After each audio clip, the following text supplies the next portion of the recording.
할렐루야.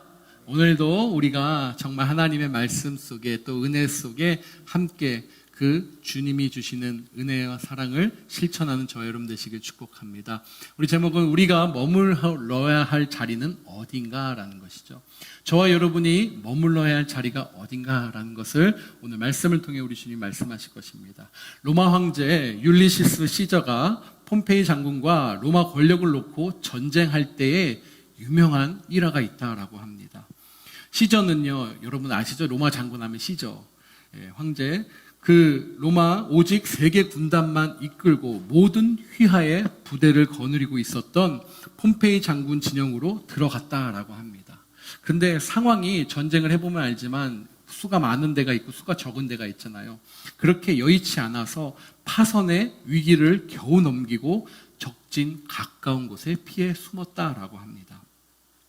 반면 부하인 안토니 장군은요, 폼페이의 해군이 무서워서 시저가 있는 곳으로 배를 끌고 오지 못한 상황이다라고 해요. 엎친 데 덮친 격이죠. 몇 달 동안 기다리다가 지친 시저는요, 자신이 직접 가서 해군을 데려오기로 했다라고 합니다. 그러니까 작은 고깃배를 하나 빌려서요, 변장한 후에 병사들에게 폼페이의 부하들이 감시하는 그 적 해안선을 뚫고 나아가도록 요구한 것입니다. 그런데도 불행하게도 또 엎친 데 덮친 격이 아니라 또 덮친 거죠. 바람이 너무 거세게 불고 파도가 치면서 배는 제자리 걸음이었다라는 거예요. 앞으로 나갈 수가 없다라는 것이죠. 그때 시저가 유명한 말을 남깁니다. 병사들에게 용기를 북돋내기 위해서 이렇게 외쳤습니다. 여기 나 시저와 나의 행운이 같이 타고 있다. 여기 나 시저와 그의 행운이 타고 있다라고 그렇게 외쳤다라는 거예요. 여러분, 한 인간이 거대한 자연의 힘 앞에서 그런 말을 할 수 있다니 얼마나 여러분 오만하고 교만합니까? 근데 실제로 그 시저의 외침과는 달리 예수님처럼 바다가 잔잔해진 건 아니고 그 바람은 전혀 잔잔해지지 않고 계속 쳤다라고 합니다.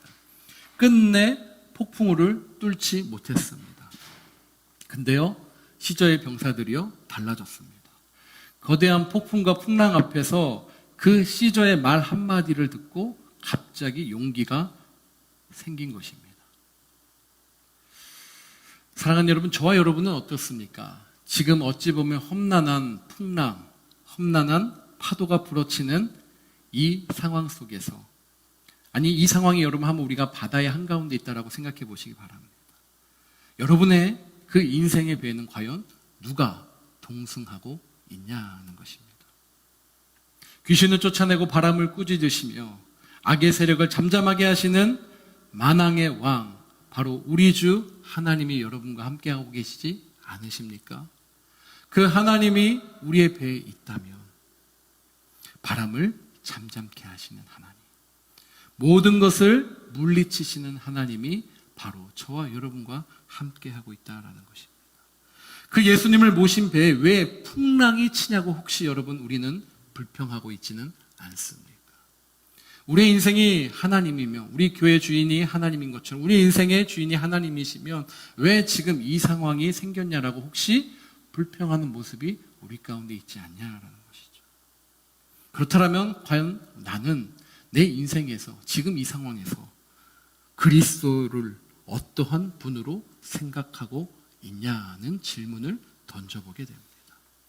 여러분은 주님을 어떠한 분으로 생각하고 계십니까? 그렇습니다. 오늘 본문도 그 주님의 모습이 나타나는 아주 유명한, 우리 모두가 잘 알고 있는 본문입니다. 사랑하는 여러분, 우리 예수님은요, 언제나 저와 여러분 곁에 함께 계시기를 원하신다라는 것입니다. 우리 주님은요, 언제 어디서나 우리와 함께 하기를 원하시는 분입니다. 우리가 주님을 찾기 전에도 주님은 우리와 늘 언제나 함께 하시기를 문 앞에서 기다리시고 있는 것처럼 그러한 주님이시다라는 거죠. 그래서 예수님은 우리가 그분의 사랑을 받고 그분을 사랑하며 살기를 원하신다라는 것입니다. 그래서 예수님은 누구를 부르셨죠? 제자들을 부르신 것입니다. 예수님의 제자를 부르신 목적은요, 단 한 가지예요. 그냥 어떠한 일을 시키기 위함이 아닙니다. 어떠한 능력을 보이기 위함이 아닙니다. 내가 하기 싫은 일을 그가 하기 원해서 부른 것이 아닙니다. 자신의 곁에 두기를 원하신 것입니다. 그러므로 우리는 언제나 예수님 앞에 나아가서 그분의 사랑 곁에 머물러야 할 줄 믿습니다. 저와 여러분, 부활의 주님이 이제 오셔서 저와 여러분 가운데 곁에 계신다라는 거예요. 그냥 혼자 승천해서 올라가시지 않으시고 성령을 남기시고 우리와 함께 하신다라는 것입니다. 그러므로 사랑하는 여러분, 지금 풍랑이 있고 고난이 있고 파도가 있습니다. 근데요, 또 한편 그냥 이건 제 해석인데 감사한 건 여러분들의 인생의 풍랑도 분명히 각 상황별로 있었지만 지금은 어떻죠? 우리 모두가 함께 겪고 있잖아요. 함께 이 고난과 풍랑을 같이 맞고 있잖아요. 거기에 그냥 심심한 위로와 사랑을 드립니다. 저도 맞고 있고 우리 모두가 맞고 있습니다. 근데 이 상황 속에서 우리가 바라봐야 될 우리의 주님, 우리의 인생의 주관자 누구신지 다시 한번 정확하게 새기며 이 시간들을 넉넉히 감당하는 저와 여러분 되시길 축복합니다. 우리 본문을 좀 살펴볼까요? 오늘 본문을 보니까 그 후에예요. 그 후에 예수께서 디베라 호수에서 제자들에게 자기를 나타내셨다라고 말씀을 하십니다. 부활 이후죠. 디베라 호수, 예수님은 자신을 몇 번째로 나타나셨죠? 세 번째로 나타내셨다라는 거예요. 이때 세 번째 나타나신 주님을 만난 제자들은 베드로를 포함해 몇 명입니까? 2절에 두 제자들의 명단들이 나오죠. 7명이었어요. 7명. 2명의 제자를 이름 표기하지 않았습니다. 익명으로 표기했어요. 이것은 종종 요한복음에 기록되어 있는 그 특색 중에 하나예요. 문학적인 특색 중에 하나예요. 그래서 요한은 자기를 또 숨기기도 하고 또 어떤 사람을 숨기기도 해요. 그러면서 그들을 뭐라 그러죠? 제가 고난주간에 같이 말씀 나눴죠. 자기를 사랑하는, 예수님을 사랑하는 자다라는 표현을 요한이 참 많이 썼다라는 거예요. 이들은 물고기를 잡자라는 베드로의 제안에 따라 이제 물고기를 잡으러 바다에 갑니다. 우리 3절 한번 같이 볼까요? 3절 시작. 시몬 베드로가 나는 물고기 잡으러 가노라 하니 그들이 우리도 함께 가겠다 하고 나가서 배에 올랐으나 그날 밤에 아무것도 잡지 못했다. 그러니까 베드로가 먼저 또 항상 선봉장이 리더였어요. 리더. 제가 보니까 이 기록한 목자 성경에 잘 보시면 베드로가 항상 앞장섭니다. 어찌 보면 제자들 가운데도 리더인 것이죠. 그 물고기를 잡자라는 베드로의 제안에 따라 물고기를 잡으러 바다에 갑니다. 그 순간 누구를 만나죠? 바로 우리 예수님을 만나는 거예요. 요한복음에서는 제가 아까 말씀드린 것처럼 사랑하는 제자라는 그 제자가 특별히 돋보이지만 그럼에도 베드로가 제자들을 대표하는 모습을 보이는 것이에요. 그러니까 제자들이 고기를 잡으러 간 것은요, 부르심을 받기 전에 직업으로 다시 돌아갔다라고 여기고 그렇게 그 사명을 저버렸다라고 보는 견해들도 있어요. 근데 그렇지는 않아요. 사실 고기를 잡으러 간 이들의 모습과 베드로에게서 자신을 사랑하냐고 묻는 예수님의 모습으로 보아 제자들이 분명히 사명을 받았다라고 보기 어렵기 때문에 그렇게 이야기하시는 것들이에요. 그런데요, 본문에서 부활하신 예수님을 몇 번째로요? 세 번째로 만났다라고 언급하고 있죠. 그렇다면 그들의 변화가요, 부활하신 예수님을 만나고 나서 급격하게 그 변화가 확 한 번에 나 예수 만났어. 확 인생 뒤집힌 것처럼 그런 거라고 볼 수 있다라는, 그것만이라고 볼 수 없다라는 거예요. 그러니까 그런 역사도 우리 안에 있잖아요. 내가 예수님을 만났어요. 인생이 확 뒤집어진 역사도 있지만 우리가 뒤집어졌다고 해서 맨날 뒤집어질 수는 없잖아요. 매번처럼 그렇게 예수님을 지속적으로 만남에도 그들이 확 변했다라고 이야기할 수 없다라는 것이죠. 왜요? 사명을 받고 8일이 지나서 도마를 만나러 간 주님이 오셨을 때, 도마를 만나러 그 주님이 찾아오셨을 때를 생각해 보세요. 제자들이 어떻게 하고 계신지 아세요? 문을 닫고 숨어 있었어요. 제자들이 부활하신 주님과의 만남을 반복해 가면서 조금씩 변화했다라고 저는 해석할 수 있어요. 자, 이 부분을 보면서 우리가 한번 생각해 볼 수 있습니다. 사랑하는 여러분. 우리의 신앙이요, 늘 언제나 확 바뀌면 문제가 있을 수 있다라는 거예요.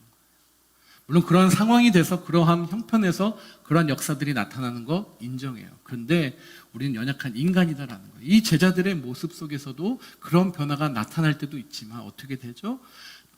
단계적으로 차분히 주님을 만나가는 그러한 신앙의 모습이 우리에게도 도전이 된다라는 것입니다. 그러니까 저와 여러분, 때로 내가 주님을 너무나 사랑했는데 낙담되고 지치고 내가 예전에는 안 그랬는데 라는 모습이 있다면 지극히 정상적이다라는 말씀을 제가 드리는 거예요. 그것이 잘못됐다라는, 내 주님 없나 봐. 나 주님 배신하는 그러한 배신자. 그러한 슬픔과 절망이 여러분들을 압도하지 않도록 주님의 이름으로, 주님의 능력으로 그 주님의 사랑을 붙드는 저와 여러분 되시기를 주님의 이름으로 축복합니다. 자, 보니까요, 이제 베드로를 비롯한 제자들이 마음 먹고 하려고 하는 일이 있었어요. 그러니까 자세히 보니까 다시 어부가 되려는 거죠. 어부. 이제 주님도 안 계신 것 같고 사명자가 아닌 것 같고 하니까 뭐죠? 그래도 살아야겠고 다시 어부로 돌아가는 그런 결심을 베드로가 한 거예요. 그 대목에서 왜 베드로가 그 제자들이 디베라 바다까지 나왔는지는 정확하진 않아요. 근데 사도행전 1장에서 예수님이 부활하신 후에 제자들에게 예루살렘을 떠나지 말라라고 당부하셨어요. 근데 그들이 디베라로 갔다가 다시 예루살렘으로 돌아온 것인지 정확하게 우리는 알 수는 없지만 어쨌든 그들은 예수님의 부활을 목도한 후에 디베라로 갔다가 다시 돌아온 거예요. 그리고 예수님이 다시는 예루살렘을 떠나지 말라라고 당부하신 것을 그들이 기억하고 있다는 것이죠. 어쨌든 부활을 목도한 제자들이요, 예수님의 곁을 떠났다라는 것은 어딘가 좀 이상할 수 있어요. 예수님이 어부로 살던 그들을 불러서 뭐가 되게 했다고요? 제자가 되게 했었어요.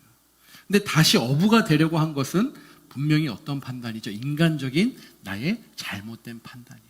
자, 여기서 적용해 볼 수 있어요. 우리가 예수님을 이렇게 떠난 것 같고 예수님을 내가 예전 같은 신앙의 모습이 아닌 것 같아 하면 어떻게 되죠? 다시 죄악된 모습으로 돌아가는 우리의 인간적인 그런 죄악의 습성들을 여기서 내포하고 있는 거예요.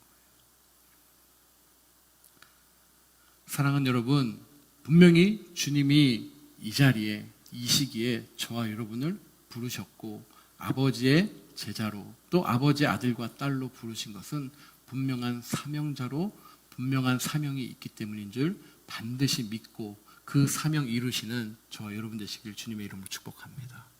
다시 돌아가지 말자는 거예요. 제 말씀은. 교회가 이제 앞으로 더 힘들어지는 것은 누구나 다 아는 사실이에요. 왜요? 여러분 지금 상황들을 보시면 알겠지만 더 좋아질 일 없어요. 근데요, 그럼에도 불구하고 우리가 행복하고 그럼에도 불구하고 우리가 기쁘고 그럼에도 불구하고 우리가 이 세상의 정력과 이 세상의 방식을 따라가지 않는 것은 무엇입니까? 주님이, 부활하신 주님이 저와 여러분 안에 있기 때문인 줄 믿습니다. 그 모습으로 우리가 살아가자라는 거예요. 어떤 외형적 확장이 아니에요. 어떠한 외형적 변화가 아닌 줄 믿습니다. 분명한 것은 우리의 내적인 그러한 주님을 향한 사랑과 확신이다라는 거예요. 두 번째로 좀 살펴보니까 예수님은 제자들이 밤새 고기를 잡지 못한 것을 알고 계신 것 같았어요. 모르고 계신 것이 아니잖아요. 그것만큼 뭐죠? 제 주님은 우리의 모든 것을 알고 계신다라는 거예요. 지금 여러분 힘드신 거 주님이 알고 계십니다. 주님이 절대 모르다라고 생각하시고 계시면 안 됩니다. 이 모든 상황 주님이 이미 다 알고 계시고 통치하고 계십니다.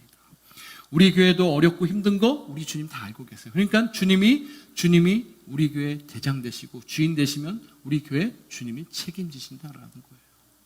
우리 주변의 교회 어려운 거 다 아세요. 근데 그 안에 있는 사람들이 그 어려움 속에서 주님이 우리 교회의 주인이시다라는 그 부분들 인정하면 주님이 우리 주변의 교회들 왜 안 살리시겠어요? 다 살리신다라는 거예요. 아신다라는 거예요. 배 오른편에 그물을 던지라라고 주님이 일러주십니다. 본문에 언급된 제자들은 대부분 물고기를 잡는데 여러분 능숙한 자들이었다는 거 이미 다 아시잖아요. 당시 가버니움은 로마 당국에서 어업의 중심지였어요. 그러니까 어업으로 너무너무나 유명한 지였어요. 잡은 물고기들을 모으는 곳은 가버니움 옆에 막달라라는 지역이에요. 여러분 여기 막달라 기억나시죠? 이 지역의 마리아, 그래서 막달라 마리아예요. 어떤 분 썰렁한 농담으로 그냥 막 달라 이렇게 해가지고 막 달라라고 하시는데 아니에요. 그냥 막 달라 해서 그게 아니라 막 달라라는 지역의 마리아였다라는 거예요. 혹시 조시는 분 계실까봐 제가 그래도 이렇게 했습니다. 가버니움은 로마군이 주둔할 수 있을 정도로 큰 빌리지, 마을이었어요. 마을의 개념. 그리고 당시에는 아무나 어업을 할 수 없었다라는 거예요. 허가를 받은 사람만이 당국의 통제하에서 어업을 할 수 있었어요. 그러니까 여러분 베드로는 어떻죠? 상당히 그 정부로부터도 인정받은 유력한 큰 가문이었다는 것을 우리가 짐작할 수 있다는 거예요. 비록 예수님을 따르는 동안 바다를 떠나 있기는 했지만 물가에서 자란 그들이 고기잡이 실력은 여전히 어떻게 되죠?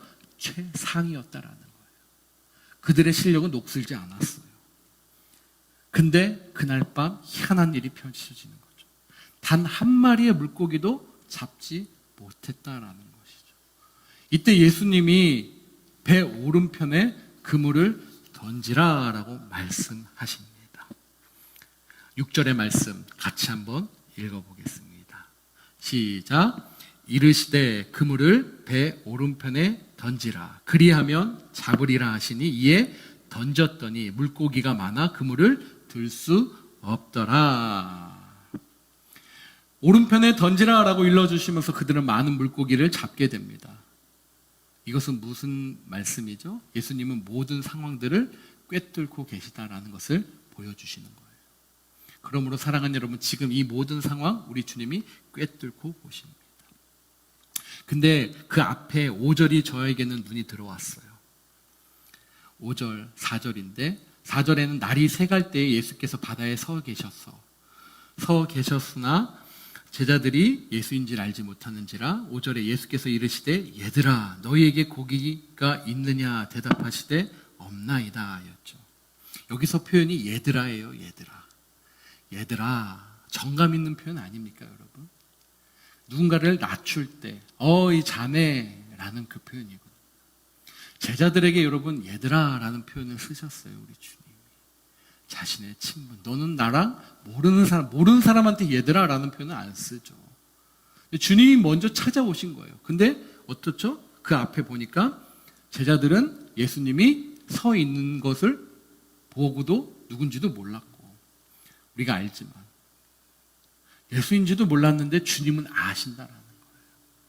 그러므로 사랑하는 여러분, 주님은 언제나 우리를 태초부터 기억하시고 그 모든 상황 속에서도 기억하고 계시는 그 주님이시다라는 것입니다. 얘들아. 오늘도 그 얘들아의 음성 속에 반응하는 저와 여러분 되시길 축복합니다. 예수님은 이제 준비해 놓으신 것이 있어요. 9절의 말씀인데요. 무엇을 준비해 놓으셨냐 보니까 무엇을 준비해 놓으셨죠? 육지에 올라와 보니 숯불이 있는데 그 위에 생선이 놓였고 떡도 있더라. 아멘. 제자들을 위해서 숯불을 피우시고 떡과 생선을 준비하시는 예수님이십니다. 그리고 와서 조반을 먹으라 라고 말씀하시죠. 그러니까 제자들은 그물을 올린 후에 육지에 배를 대었어요. 배에서 내려보니까 우리 예수님이 숯불을 피우시고 그 위에 생선과 떡을 준비해 놓고 그들을 기다리고 계십니다. 그리고 주님이 이야기를 하세요. 와서 조반을 먹어라. 이 장면은요, 우리 성경 전체를 통틀어서 너무나 아름답고 우리의 가슴을 좀 뭉클하게 만드는 감동적인 장면 중에 하나예요. 예수님이 그 지친 제자들을 위해서 손수 숯불도 피시고 여러분 잘 아시지만 직접 브렉퍼스트 아침을 준비해 놓으시. 하긴 생각해 보면 제자들의 돌아가시기 전에 그 더러운 발도 손수 닦아주시고 그 더러운 발을 씻기실 정도로 그들을 사랑했던 예수님이시죠. 그때 예수님은 제자들에게 하고 싶은 말이 참 많지 않았을까? 그냥 예수님의 입장에서 한번 생각해 보았습니다. 그분을 무심하게 버리고 도망했던 제자들. 그분의 부활을 보았음에도 물고기나 잡으며 살겠다고 떠나간 제자들을 꾸중하고 싶은 마음도 있었지 않았을까. 근데 우리 주님 어떻게 하시죠? 아무 말씀 안 하시고 고기잡이로 그 일상으로 지친 그들을 향해서 사랑의 조반을 준비하시고 먹이신다라는 것입니다. 사랑하는 여러분, 많이 힘드시고 지치시죠? 그 주님이 오늘 이 준비하신 상처로 여러분을 위해서 이 예배의 말씀을 통해서 여러분을 먹이시고 입히시고 회복시킬 줄 믿습니다. 베드로가 바닷가에서 서 계신 분이 예수님임을 알았을 때 취한 행동을 통해서 예수님을 향한 그 마음이 어떠했는지를 제가 한번 묵상해 봤어요. 이때 베드로의 마음은 어떤 다른 제자들보다도 상당히 복잡했을 것입니다. 물론 베드로뿐만 아니라 제자들 모두가 겟세마네 동산에서 예수님을 버리고 도망갔죠. 그러나 베드로는 가야밧들에서 재판받으시는 예수님을 몇 번이나요? 3번이나 부인하였습니다. 그 후에 그 막달라 마리아의 말을 듣고 예수님의 그 빈무덤을 제일 먼저 뛰어가면서 확인을 했습니다. 부활하신 예수님을 드디어 만나기도 했습니다. 근데 여전히 그의 마음은 편치 않은 거예요. 불편해요. 예수님을 부인했던 자신이 다시 그분의 제자로 산다는 것이 어찌 보면 절망이었다라는, 염치가 없다라는 거죠. 근데 결정적인 사건이 하나가 이 불 피우는 거였어요. 그 불은 베드로로 하여금 떠올리게 하는 장면이 있어요. 18장 18절에 나온 것처럼 예수님이 잡히시던 날, 제자들 중에 하나인데 그때 하루에 불 앞에 있었어요, 베드로가. 그래서 불만 보면 베드로는 생각나는 게 있어요. 나는 아니다 했던 베드로의 모습이죠. 이런 복잡한 마음으로 베드로는 결국엔 그냥 업으로 다시 돌아갔다는 거예요. 그물을 내리는 그의 눈에서 어땠을까 보니까 저 같았으면 밤이고 그물 내리면서 많이 울었을 것 같아요. 아직 그는 예수님을 사랑하고 있었던 것입니다. 그러나 예수님이 그러지 않았는데 스스로가 나는 자격이 없어, 나는 그럴 사람이 아니야 라고 생각한 거예요. 그런데 그 바다 한가운데 서 계신 분이요, 갑자기 오른편에 그물을 내려보아라 라고 이야기를 하는 거예요. 근데 그 순간 그 말씀에 의지해 순종했던 베드로, 그리고 잡아 끌어올랐더니 많은 고기가 있는 베드로. 베드로는 알았어요. 자신이 돌아가시기 전 예수님과 했던 수많은 모습들, 기적을 만드시는 분이구나, 이분이 예수님인 줄 아는 순간 그의 가슴에 억제할 수 없는 무엇이요? 사랑이 솟구쳤다라는 것이. 처음에 자신을 제자로 불렀던 그 모습이 떠올랐던 것 같아요. 그때도 예수님은 고기를 잡지 못하던 그에게 그물이 찢어질 정도로 고기를 잡게 하셨죠. 누가복음 5장에 나와요. 베드로는 예수님에 대한 사랑을 억제하지 못하고 어떻게 됩니까? 오늘 말씀에 보니까 어떻게 되죠? 7절에 겉옷을 두른 후에 그냥 바다로 들어갔어요. 근데 나머지 제자들이 그 반응들이 있는데 50칸쯤 되니까요, 거의 한 90m 된다고 생각하시면 돼요. 그 거리를 베드로가 주체하지 못하고 뛰어내린 거예요. 물이 젖는 거 뭐한 거 상관없어요. 그냥 뛰어간 거예요.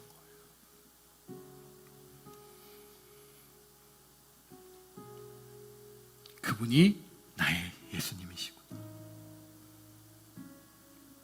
여전히 베드로의 가슴에는 그 예수님에 대한 사랑이 남아 있었다라는 것입니다. 자, 고기를 잡으러 온 베드로의 모습과 예수님께 나아가는 베드로의 모습을 통해서 저와 여러분이 머물러야 할 자리가 어디인지 생각해 봅시다. 고기를 잡으러 가는 베드로의 모습은 예수님에게서 멀어지는 모습입니다. 그렇죠? 절망의 자리처럼 다시 자신의 일상으로 돌아가려는 자리니까. 고기를 잡으러 가는 베드로의 모습은 예수님에게서 멀어지는 모습이에요. 사람을 낚는 어부가 되어야 할 사명으로부터 도망치는 모습이었어요. 그로하여금 어떻게 됩니까? 뒤로 물러나게 하는 것은 단 한 가지였어요. 예수님을 부인했다라는 죄책감이라. 여러분, 사랑하는 우리 아버지들, 지금 이 상황이 여러분들의 죄책감이 아닙니다. 가정 힘드신 거 알아요. 근데 여러분들의 죄책감이 아니다라는 거예요. 그것으로부터 베드로의 모습을 여러분들이 조금 보셨으면 좋겠어요.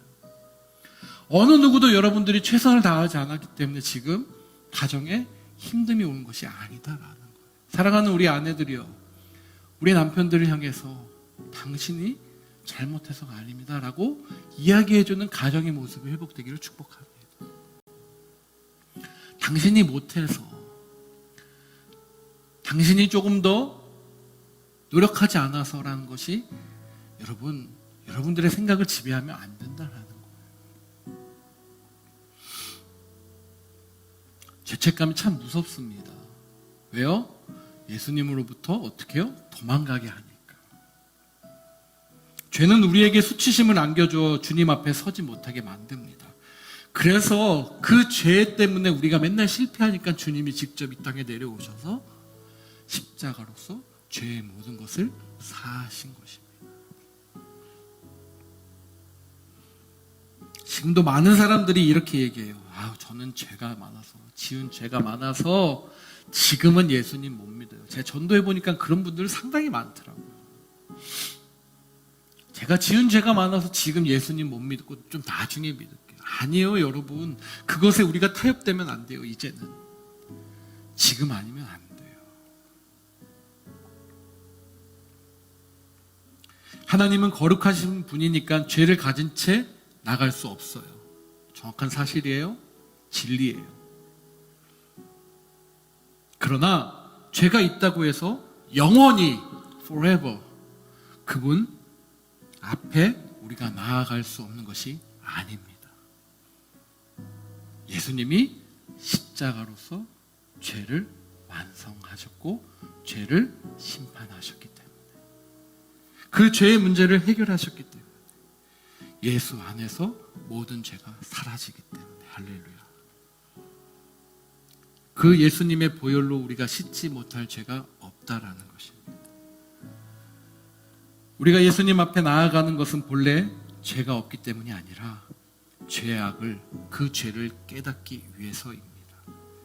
씻김 받은 후에 우리의 사랑을 드리기 위해서 주님이 조반도 차려주시고 기다려주시는 것입니다.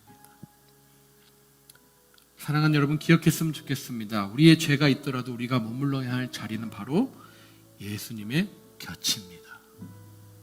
오늘 설교 제목의 결론이죠. 우리가 머물러야 할 자리 어디입니까? 쉽게 습관적으로 예수님이죠. 그럴 수 있어요. 근데 아니에요. 정말 예수님의 곁을 저희들이 사모하느냐, 이 힘든 와중에도 그 예수님의 곁을 지킬 자가 있느냐. 주님이 오늘 저와 여러분, 제게 물어보는 거예요. 상윤아, 교회 힘들잖아. 상황이 어렵지. 그래도 내 곁에 머물래. 누구누구야, 여러분들의 이름이죠. 힘들지, 어렵지. 근데 나 너와 함께하고 싶다. 너 내 곁에 머물래. 주님이 질문하고 계십니다. 우리 사랑을 가지고 주님 앞에 나아가시기를 주님의 이름으로 간절히 축복합니다. 저와 여러분이 그 주님의 사랑을 가지고 그 주님 곁에 머물 수 있기를. 그래서 이것이 다 끝난 다음에 정말 본질은 예수님이구나, 모든 문제의 해결은 예수님이구나. 그래서 이 땅을 거룩한 보혈로 거룩한 예수로 세우고 그 예수의 땅이 될 수 있도록 그 일에 끝까지 포기하지 않고 도망가지 않고 그 곁에 예수의 곁에 머물러 함께 주님이 하실 것이기에 우리는 그저 손과 발이 되어 심장이 되어 함께 같이 나아갈 수 있기를 주님의 이름으로 축복합니다. 한 사람을 소개하면서 말씀을 좀 마치려고 합니다. 독일의 한 신학자 본 회퍼라는 신학자입니다. 39세로 그의 생이 마감이 됩니다. 너무나 유능한 신학자였습니다. 독일에서 자라났고 미국으로 유학을 갔고 공부를 마친 후에 신학교에서 안정적인 교수의직을 수행했던 사람입니다. 고국의 소식이 들려옵니다. 절망적인 소식입니다. 한 사람이 나라를 뒤흔들고 전 세계를 위협에 빠뜨리는 일이었습니다. 그러자 그가 이 안정적인 삶 속에서 내 삶이 마감될 수는 없다라고 결단을 하고 다시 고국으로 돌아갑니다. 그리고 자신이 할 수 있는 모든 것을 다 쏟아봅니다. 근데 계란으로 어떻게 되죠? 한 사람의 바위치기처럼 느껴져요. 그 모습 속에서 그는 그를 암살할 그 계획을 가지고 그 자리를 함께하게 합니다.